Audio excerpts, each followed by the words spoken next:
안녕하세요. 급증한 트래픽 안정적으로 처리하기 발표를 맡은 채널톡 백엔드 엔지니어 해머 조원빈이라고 합니다. 이번 발표에서는 채널톡 임의 시점에 발생하는 스파이크 트래픽을 어떻게 안정적으로 처리하는지에 대해 이야기해 보려고 합니다.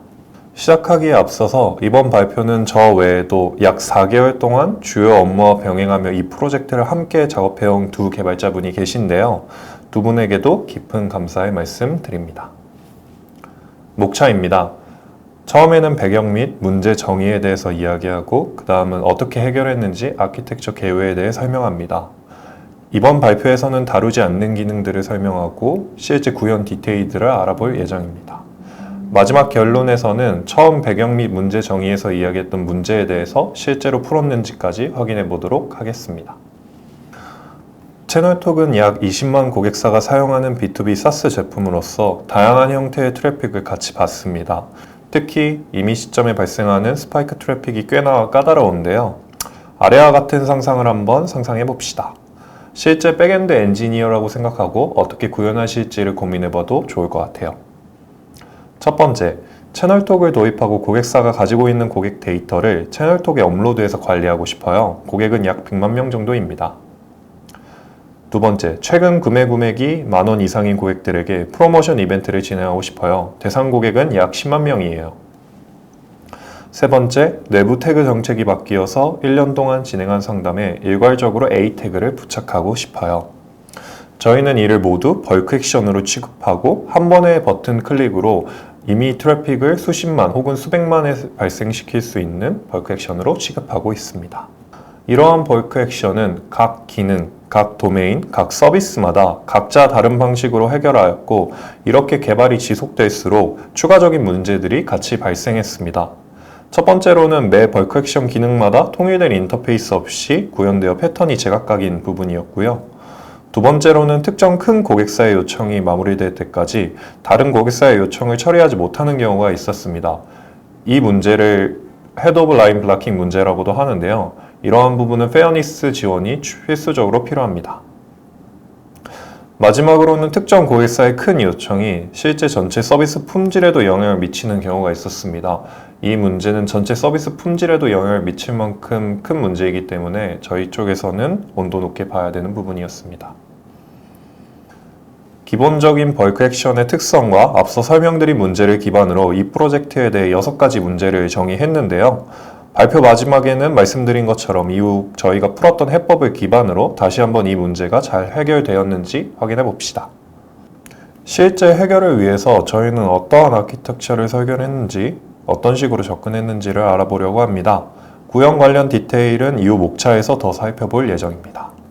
저희 아키텍처는 크게 6가지 구성으로 나눌 수 있습니다. 페어 큐잉, 백프레셔, 워커, 어그리게이터, 와처, 그리고 핸들링 페일리어 부분입니다.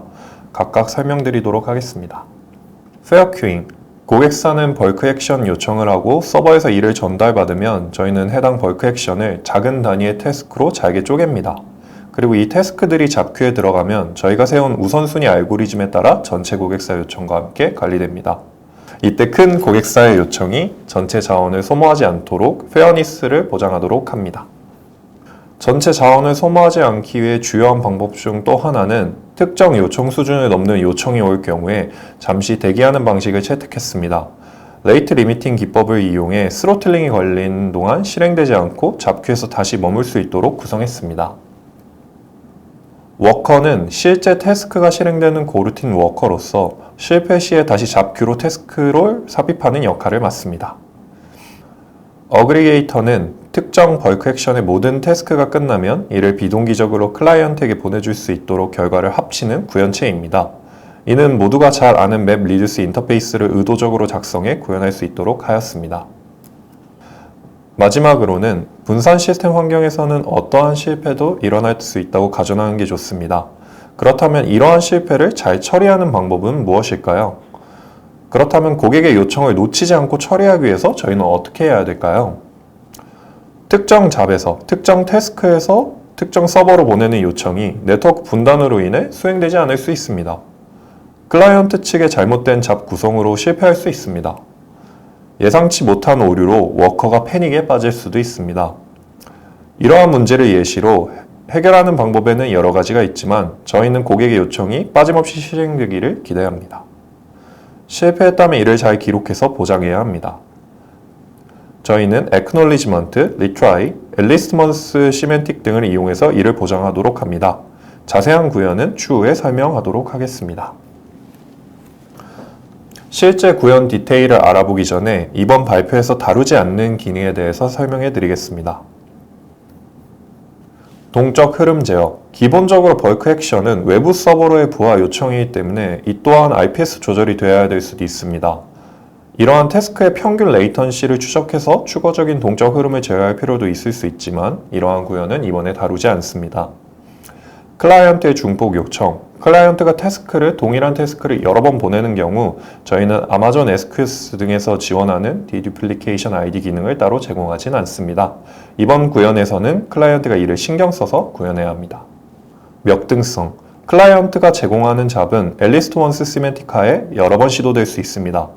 이러한 잡을 역등적으로 관리하는 것은 클라이언트의 몫입니다. 또한 이러한 구현을 어느 정도 강제하고 있습니다. 레디스를 이용하는 잡큐의 수평적 확장 방법에 대해서는 이야기하지 않습니다. 당장은 하나의 잡큐를 이용한다고 가정합니다. 네 번째, 실제 구현을 어떻게 하는지 저희 구현 디테일에 대해서 설명드리도록 하겠습니다. 첫 번째로는 실제 페어큐 구성에 대해 말씀드리겠습니다. 실행될 작업이 저장되는 영구 저장소로는 레디스를 운영할 수 없지만 잡큐의 경우에는 다릅니다. 저희는 레디스의 소티셋과 로아 스크립트를 이용한 아토믹 연산을 통해 잡큐를 구현했습니다. 팀 내에서는 높은 처리량과 프로덕션 운영 자신감이 있던 좋은 후보였기 때문에 레디스를 바로 선택할 수 있었습니다. 그러면 실제로 어떻게 저희가 페어니스를 지원하는지 알아봅시다. 옆에는 실제 잡큐의 삽입 전 태스크의 프라이어리티를 구하는 식의 일부인데요. 기본적으로 FIFO 전략을 가져가되 각 벌크 액션마다 프라이어리티를 가질 수 있도록 하여 우선순위 미세 조정을 클라이언트에게 열어주었습니다. 여기서 주요한 점으로는 마지막 줄인데요. 마지막 줄의 경우에는 특정 벌크 액션에 남은 태스크를 기준으로 프라이어리티 부스트를 받을 수 있도록 하여 일종의 shortest job burst를 구현하였습니다. 이는 실제 예시화 보면 좀 더 와닿으실 것 같은데요. 첫 번째 그림에서 보이다시피 현재 그룹 1의 벌크 액션 자원이 앞에서 계속 그룹 2의 벌크 액션 자원 소모를 막고 있어 실제로 끝나지 못하는 상황을 설명하고 있습니다. 이때 적은 태스크를 가진 벌크 액션 그룹 2가 프라이어티 부스트를 받을 수 있도록 하여 두 번째 그림과 같은 상황을 의도했습니다. 내부에서 수차례 부하 테스트를 통해 적절한 알파 값을 찾으려고 하였고 이러한 형태의 페어니스를 지원하도록 하였습니다. 말씀드렸다시피 기본적으로 벌크 액션은 수십만에서 수백만의 데이터베이스 요청을 수반하는 단 하나의 요청입니다. 그에 따라 저희는 데이터베이스 자원을 보호하기 위해 벌크 액션이 특정 테이블에 접근할 수 있는 자원을 제한하는 방식을 선택했습니다. 만약 특정 테이블에 1만 TPS를 보장할 수 있다면 동시에 들어올 수 있는 벌크 액션을 n개라 가정하고 n분의 1만 TPS를 지원할 수 있도록 하는 것이 핵심 아이디어입니다. 추가적으로 사용하는 개발자들 역시 이를 벌크 액션 요청 시에 명시해야 합니다. 이를 좀 더 직관적으로 노출시키기 위해 저희는 Fixed Window Rate Limiting 기법을 이용해 TPS 단위로 구성하였습니다. 앞서 말씀드렸다시피 TPS를 초과하여 자원 소모를 하는 경우에는 스로틀링에 걸려 잠시 동안 대기해야 하는 상황이 존재하는데요. 만약 바로 잡큐에 삽입하여 관리하는 경우 다시 스로틀링이 걸린 태스크들이 자원 소모하는 것을 막을 수 없습니다. 그렇기 때문에 저희는 자원 소모를 최소화하기 위해서 잡큐를 두 개로 분리하여 잠시 동안 대기할 non-ready queue, 실제 실행될 작업을 관리하는 ready queu로 나누어서 관리하였습니다. ready queu는 실제 fair queue, 잡들이 대기하며 워커들이 일을 수행하는 큐이고요. non-ready queu는 스로틀 이후로 실패하여 잠시 동안 기다리고 있는 잡들의 큐입니다. 세 번째로는 워커입니다. 이 프로젝트는 고랭으로 작성되어 있고 워커는 고루틴으로서 태스크를 실행하는 주체입니다. 저희는 고루틴에 강력한 추상화 정도와 퍼포먼스를 이용해 100줄의 가량의 코드로 바로 워커풀을 구성할 수 있었고 이를 이용해 고루틴 및 서버 자원 관리를 하였습니다. 앞서 설명드린 태스크 실행 주체인 워커 외에도 다른 고루틴 워커들이 다양하게 존재하는데요. non-ready queue에서 ready queu의 전이를 돕는 디스패처 역시 고루틴 워커로 구성되어 적재된 태스크를 옮기는 작업을 맡았습니다. 전체 결과를 집계하고 이를 클라이언트에게 전달하기 위해 저희는 어그리게이터 인터페이스를 작성하고 카운터, 파일 어펜더 등의 구현체를 제공했습니다. 여기서 재밌는 점은 실제 태스크가 완료되었음을 확인하는 고루틴 워커, 와처가 존재한다는 점인데요. 매 상태 전이 가능한 여부를 파악하고 실제 상태 전이를 돕는 것이 이 와처입니다. 마지막으로는 실패 시 시나리오에 대해 알아보겠습니다. 아키텍처 개요에서 설명했듯이 분산 시스템에서의 실패 문제를 해결하기 위해 저희는 acknowledgement를 통해 실제 큐에서 태스크에 가져올 당시 implied queue라는 논리적 큐에 아토믹하게 삽입하여 관리합니다. acknowledgement를 받으면 해당 implied queu의 태스크를 지우고 만약 특정 타임아웃 시간 이후에도 해당 implied queu에 남아있는 태스크는 놓쳐진 태스크로 판단하여 다시 red queu에 삽입하여 고장 감내성을 확보하였습니다. 마지막으로는 앨리스트 원스 시멘틱, 리트라이를 실제 기본 태스크의 실행 방식으로 명세하여 개발자들이 역등적인 태스크를 구성하도록 의도하였고 이를 통해 벌크 액션 서버 내의 복잡도를 낮추는 트레이드오프를 선택했습니다. 개발자들이 의도적으로 effectively once를 구현하여 이러한 문제를 인지하고 적용할 수 있도록 강제했습니다. 결론입니다. 저희는 정말 이 문제를 잘 해결했을까요? 다시 한번 문제를 확인해 보도록 하겠습니다. 첫 번째, 고객사는 원하는 임의의 시점에 벌크 액션을 실행합니다. 임의의 시점에도 안정적으로 처리하기 위해서 특정 DB 자원에 대한 요청량을 조절하고 있습니다. 전체 서비스 품질에 영향가지 않을 TPS 역시 동일한 벌크 액션들과 함께 동시 요청량을 조절하고 있습니다. 두 번째, 고객사는 자신의 요청이 하나도 놓쳐지지 않기를 바랍니다. 앨리스트 원스 시멘틱하에 제시도하여 관리하고 있습니다. 세 번째, 고객사는 자신들의 요청을 빠르게 처리해 주기를 바랍니다. 벌크 액션 서비스는 안정성을 확보한 최선의 속도를 확보하고 있습니다. 네 번째, 매 벌크 액션 기능마다 통일된 인터페이스 없이 구현되어 패턴이 제각각입니다. 일관적인 인터페이스로 특정 구현을 강요하고 있습니다.